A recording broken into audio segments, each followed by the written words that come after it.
Assalamualaikum.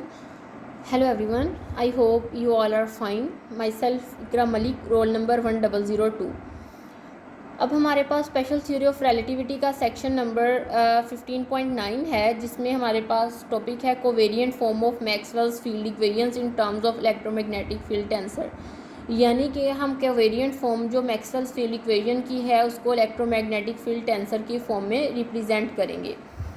अब अगर थोड़ा सा आपको याद हो तो हमने Maxwell's equations in free space पढ़ी थी, जो कि बिल्कुल चैप्टर के स्टार्ट में टॉपिक था कि Maxwell's equations in free space are given by this one, यानी कि इक्वेशन 1, 2, 3 एंड 4 जो हैं, मतलब इन सबको मैंने इक्वेशन नंबर 1 का नाम दिया है।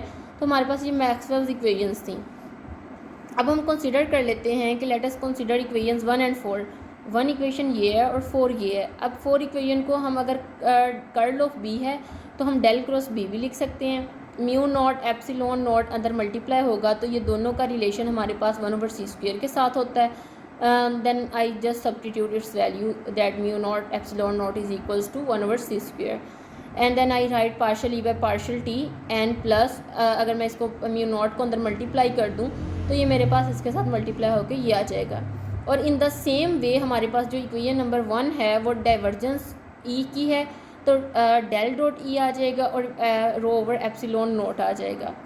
एक तो ये फॉर्म आ गई, ठीक है। एक हम इस तरह से भी रिप्रेजेंट कर सकते हैं कि डेल क्रॉस बी है, अगर मैं पार्शियल कर दूं यानी कि आयोटा के साथ मल्टीप्लाई भी कर दूं और डिवाइड भी कर दूं और यहाँ पे एप्सिलॉन ई ओवर सी कर दूं और ओवर आयोटा सी टी कर दूं, तो मेरे पास अगर मैं इसको अगेन ओपन करूँगी तो ये क्या होगा कि मतलब इसका पार्शियल डेरिवेटिव आएगा तो आयोटा ओवर सी बाहर आ जाएगा और इन द सेम वे इसका पार्शियल टी के साथ डेरिवेटिव आ जाएगा और आयोटा सी बाहर आ जाएगा। अब हम जब इसको सिंप्लीफाई करेंगे सम हाउ तो हमारे पास वही रिलेशन बन जाएगा जो हमने प्रीवियसली देखा है, ठीक है। तो हमने इसको इस फॉर्म में रिप्रेजेंट कर दिया और प्लस म्यू नॉट जे वैसे ही आ गया। एंड हमारे पास क्या है कि multiplying on both side by iota over c से हम अगर दोनों साइड्स पे मल्टीप्लाई कर दें तो हमारे पास क्या था, मतलब पहले तो हमने डेल क्रॉस बी के लिए किया है ना इसको। अब हम डेल डॉट ई को भी मॉडिफाई कर रहे हैं, यानी कि मैं इसकी साइड पे भी आयोटा ओवर सी से मल्टीप्लाई कर रही हूँ और इसकी इस साइड से भी आयोटा ओवर सी से मल्टीप्लाई कर रही हूँ। तो हमारे पास ये वाला रिलेशन आ जाएगा iota rho over c times epsilon not, क्योंकि पहले हमारे पास रो ओवर एप्सिलॉन नॉट था तो मैंने जस्ट इसको मल्टीप्लाई कर दिया आयोटा ओवर सी से। और यहाँ से हमारे पास अगर मैं ऊपर भी मल्टीप्लाई और डिवाइड कर दूँ सी से तो ऊपर आ जाएगा iota rho c over c² into epsilon not. और यहाँ से अगर मैं रिलेशन को पुट करूँ कि म्यू नॉट इक्वल, मतलब हमने पहले देखा था कि mu not epsilon not equal था 1/c² के, और अगर मैं एप्सिलॉन नॉट को इधर ले आऊँ तो म्यू नॉट हमारे पास आ जाएगा iota over epsilon not c² के। तो यहाँ पे मेरे पास इस वाली टर्म की जगह पे म्यू नॉट आ गया, यानी कि 1 over this term is equals to mu not. और अगर मैं आयोटा रो सी को अलहदा कर दूँ तो मैं ऐसे लिख सकती हूँ।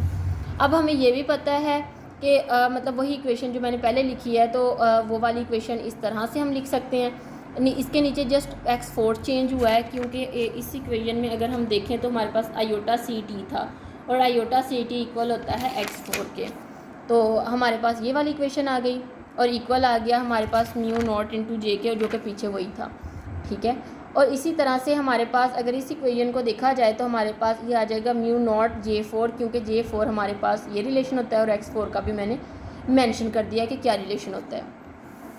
अब अगर इसी इक्वेशन को मैं कंपोनेंट फॉर्म में लिखती हूँ तो मेरे पास कुछ ये वाली फॉर्म आ जाती है, ठीक है, कि हमारे पास फर्स्ट कंपोनेंट 0 होता है plus partial BZ over partial x2 and similar way. मैं ये वाली जो इक्वेशंस है ना, इनको मैं जब आगे मूव करती हूँ ना तो मैं आपको बताती हूँ कि ये वाली इक्वेशंस बेसिकली हमारे पास आई कैसे हैं, कि हमने किस तरह से इनको फाइंड किया है, ठीक है। इसको पहले फ़िलहाल मैं इक्वेशन नंबर 2 कह रही हूँ। अब वो कहता है introducing the electromagnetic field tensor given by. अब इलेक्ट्रोमैग्नेटिक फील्ड टेंसर जो है हम इसको, ये हमारे पास बेसिकली रैंक 2 का टेंसर था, यानी कि अगर हमारे पास कोवेरिएंट पे हमारे पास 2 सबस्क्रिप्ट्स हों तो हम इसको रैंक 2 का टेंसर कहते हैं। तो इस फॉर्म में गिवन है, अगर इस फॉर्म में गिवन था तो हमने इसको इस फॉर्म में रिप्रेजेंट किया था। अब उसने कहा कि हम इक्वेशंस ये वाली इक्वेशंस 2 हैं, नोट 53। ठीक है, इक्वेशंस 2 जो हैं हम इनको इस फॉर्म में लिख सकते हैं। अब हम इसको इस फॉर्म में क्यों लिख सकते हैं? अब बेसिकली हमने यहाँ पे देखा था कि पहला फैक्टर जो है वो 0 है। ठीक है, अब यहाँ पे हमने लिखा partial f1 partial f1 2 partial f1 3 and मतलब पार्शियल f1 4।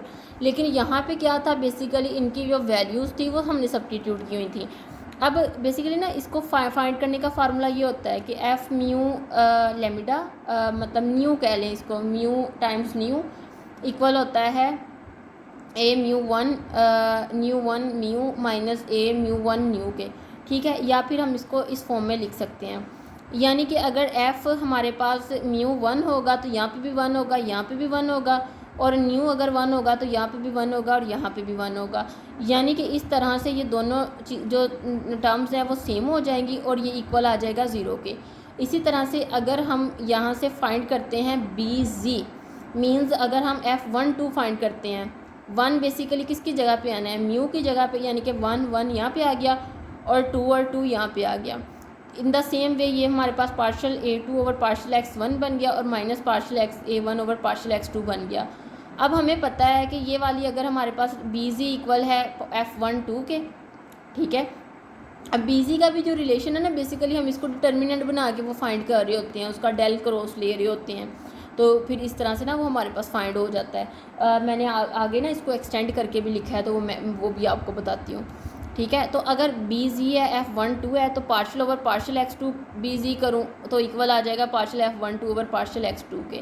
तो यही चीज़ है कि मैंने यहाँ पे जस्ट इसको रिप्लेस कर दिया है। अगर मैं इसकी जगह पे इसकी वैल्यू भी पुट करती हूँ ना तो फिर भी मेरे पास ये वैल्यू 0 आती है। यहाँ पे इसकी वैल्यू पुट करती हूँ तो मेरे पास ये देखें ना, जैसे partial F12 over partial x2 है तो ये किसके इक्वल है, partial BZ over partial x2 के। और अगर मैं यहाँ पे इसकी वैल्यू पुट कर दूँ तो पहला 0 है, दूसरा partial BZ over partial x2। इसी तरह से F13 की वैल्यू यूज़ कर सकती हूँ, F12 की, F14 की और अप टू सो ऑन।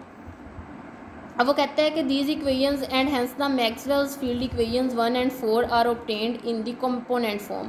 कि इस तरह से हमारे पास कंपोनेंट फॉर्म में वो इक्वेशंस आ जाती हैं कि हम इसको इस फॉर्म में रिप्रेजेंट कर सकते हैं। ठीक है, अब Maxwell's equation 2 and 3 are written as, कि हमारे पास इक्वेशंस 2 and 3 को हम कैसे राइट कर सकते हैं, इक्वेशन 2 ये थी और इक्वेशन 3 ये थी। अब फर्स्ट ऑफ ऑल ये इक्वेशंस जो हैं वो इस फॉर्म में राइट की जा सकती हैं कि delta cross E is equal, मैं ना इसको नेक्स्ट वीडियो में एक्सप्लेन करती हूँ, ये नेक्स्ट वीडियो थोड़ी सी लंबी हो रही है।